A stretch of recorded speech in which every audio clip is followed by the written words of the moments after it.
3 buwan matapos ang huling Senate hearing tungkol sa flood control scandal, wala pa sa kalahati ng required na lagda ang nakakala para sa partial report ng investigasyon.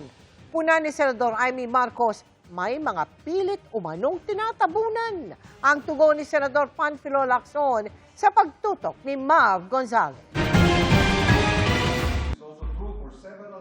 Noong January 19 pa, isinagawa ng Senate Blue Ribbon Committee ang huling pagdinig nito tungkol sa anomalya umano sa mga flood control project. Pero makalipas ang halos 3 buwan, aapat pa lang sa mga miyembro ng komite ang pumipirma sa partial report na naglalaman ng mga findings at rekomendasyon nito. Sabi ng miyembro rin ng komite na si Senador Amy Marcos, hindi siya pipirma sa partial committee report dahil nakukulangan siya sa laman nito. Hindi rin aniya ipinatawag ang mga dapat pinaharap, kabilang sina dating House Speaker Martin Romualdez at dating DepEd Undersecretary Tryjeff Olaivar na tumanggap umano ng flood control kickbacks. Sinabi na namin ni Senator Marcoleta.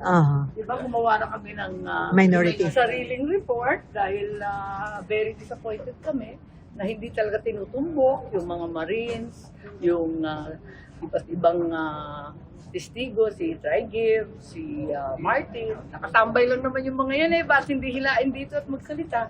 Pilit na tinatabunan.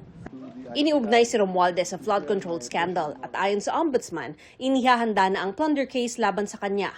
May nakabinbinding reklamo laban kay Olaivar sa ombudsman kaugnay ng issue.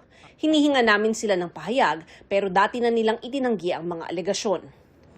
Ang Marines naman, tinukoy ng senadora, ang grupo ng mga dating sundalo na nagsabing nag-deliver umano sila ng mali-maletang cash sa mga opisyal, kabilang si Pangulong Bongbong Marcos. Hinihinga namin ng reaksyon ng Malacanang pero dati na nitong sinabing kasinungalingan ang mga sinabi ng mga ex-Marines. Ang sabi ni Senadora Marcos, kailangan daw kompleto ang report bago siya pumirma. Buong investigasyon. Including the names po ba? Yung po ba yung natin? Dapat lahat.